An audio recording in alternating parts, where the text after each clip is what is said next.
Morning students. आज हम लोग चैप्टर 6 ही कंटिन्यू करेंगे और आज हम लोग चैप्टर 6 में क्लाइमेट ऑफ इंडिया के बारे में पढ़ेंगे। Let's start students. Firstly we see in check point section. Check point में क्वेश्चन है state whether this statements are true और फॉल्स। यहाँ पर हमें बताना है कि ये स्टेटमेंट्स ट्रू हैं या फॉल्स हैं।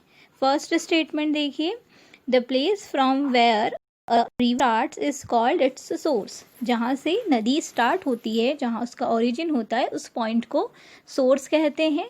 सो ये सेंटेंस ट्रू है, इसलिए यहाँ पर हम टी लिखेंगे।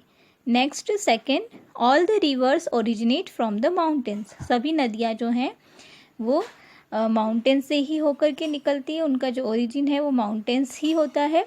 तो ये जो सेंटेंस है ये फॉल्स है, बिकॉज जो नदियाँ होती हैं वो टू टाइप्स की होती है, हमने पढ़ा था, snow fed and rain fade.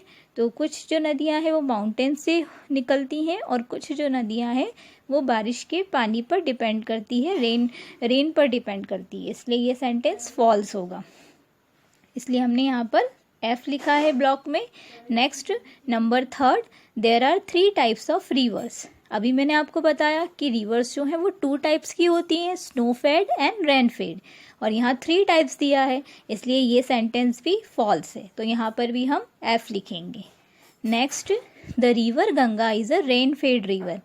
सो ये सेंटेंस भी फॉल्स है, बिकॉज रिवर गंगा जो है वो स्नो फेड रिवर है और वो गंगोत्री ग्लेशियर हिमालय से निकलती है, इसलिए वो स्नो फेड रिवर है। तो ये सेंटेंस भी फॉल्स हुआ, यहाँ पर हम एफ लिखेंगे। Next number 5, when the river reaches the end of its journey it is called an old river. जब मैंने आपको स्टेजेस ऑफ रिवर पढ़ाया था तब मैंने आपको उसमें बताया था कि जब नदी अपने एंड पर पहुंचती है, अपनी जर्नी एंड करती है और समुद्र में मिलती है, तब उस स्टेज को ओल्ड रिवर कहते हैं। सो ये सेंटेंस ट्रू है, इसलिए हम यहाँ पर टी लिखेंगे। नेक्स्ट हम लोग पढ़ेंगे क्लाइमेट ऑफ इंडिया। इंडिया के क्लाइमेट के बारे में। इंडिया जो है, यहाँ का जो क्लाइमेट है, यहाँ का जो मानसून है वो उष्णकटिबंधीय होता है, ट्रॉपिकल मानसून होता है। मतलब कि यहाँ पर सभी सीजन्स जो हैं, यहाँ का क्लाइमेट जो है वो मॉडरेट होता है।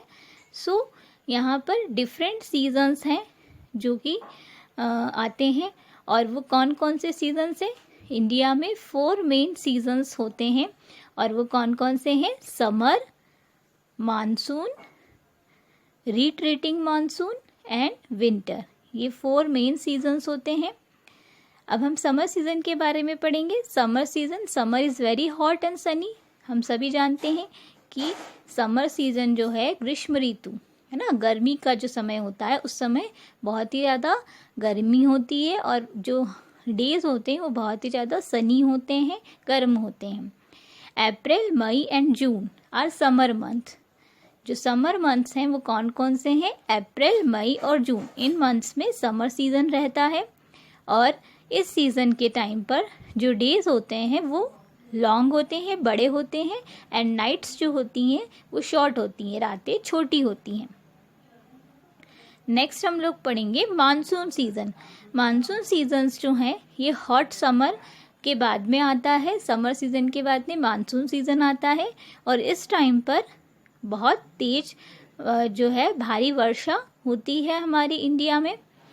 ये सीज़न जो है ये जून से लेकर के सितंबर तक रहता है कंटिन्यू, और इस टाइम पर बहुत ही हैवी रेन होती है।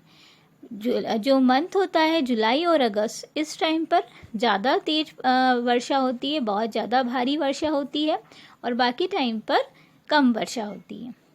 नेक्स्ट है retreating monsoon.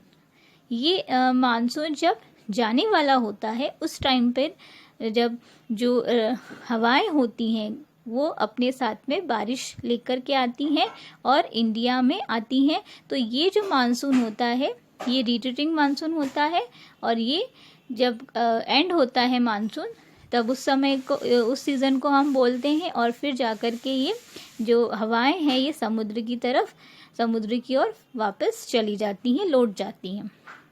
Next is winter season. Winter season जो है ये नवंबर मंथ में स्टार्ट होता है और फरवरी मंथ में एंड होता है, ये हम सभी जानते हैं। हमारी इंडिया में जो नॉर्थर्न पार्ट है, जो उत्तरी पार्ट है, उत्तरी क्षेत्र है, वहाँ पर हमारे इंडिया में जो उत्तरी क्षेत्र है, नॉर्थर्न पार्ट है, वहाँ पर जो विंटर सीज़न होता है वो बहुत ही ज़्यादा कोल्ड होता है, वहाँ पर बहुत ही ज़्यादा ठंडा होता है विंटर सीज़न, और वहाँ पर बर्फ़ भी गिरती है बिकॉज़ वो उत्तरी क्षेत्र है, इसलिए नॉर्थर्न पार्ट है। और इंडिया का जो साउथर्न पार्ट है, दक्षिणी क्षेत्र है, वहाँ पर इतनी ज़्यादा ठंड नहीं होती है। और हम सभी जानते हैं कि जब विंटर सीज़न होता है तो इस टाइम पर जो डेज़ होते हैं, दिन होते हैं, वो छोटे होते हैं, शॉर्ट होते हैं, और जो नाइट्स होती हैं वो लॉन्ग होती हैं, रातें बड़ी होती हैं। यहाँ पर आपको देखिए पिक्चर में रेनी सीज़न का पिक्चर दिया हुआ है और एक साइड में आपको विंटर सीज़न का पिक्चर दिया हुआ है। रेनी सीज़न में हम लोग रेनकोट और अम्ब्रेलास का यूज़ करते हैं, और विंटर सीज़न में हम लोग जो है वार्म क्लॉथ्स पहनते हैं।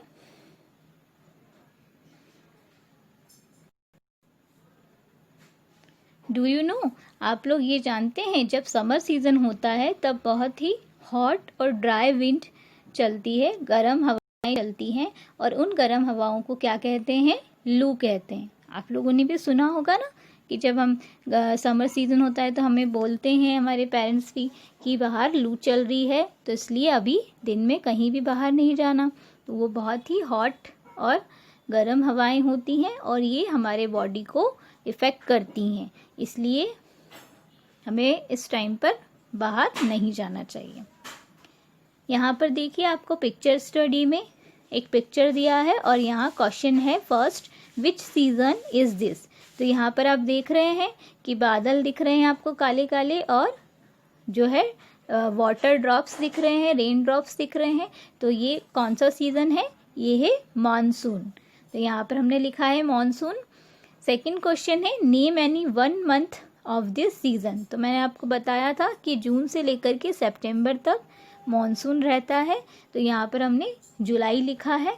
आप कोई सा भी एक मंथ यहाँ पर लिख सकते हैं, जून, जुलाई, अगस्त, सितंबर, इन में से आप कोई सा भी मंथ यहाँ पर लिख सकते हैं। तो मैंने यहाँ पर जुलाई लिखा है। सो आज के पार्ट में हम लोगों ने क्लाइमेट ऑफ इंडिया के बारे में पढ़ा। इंडिया में मेन 4 सीजन्स होते हैं और ये कौन कौन से मंथ में होते हैं इनके बारे में भी हमने पढ़ा। ये चैप्टर आपका अब कंप्लीट हो गया है। नेक्स्ट वीडियो में हम नेक्स्ट चैप्टर पढ़ेंगे। आप लोग इसको रिवाइज कीजिए, रीड कीजिए और अच्छे से पढ़िए। Thank you.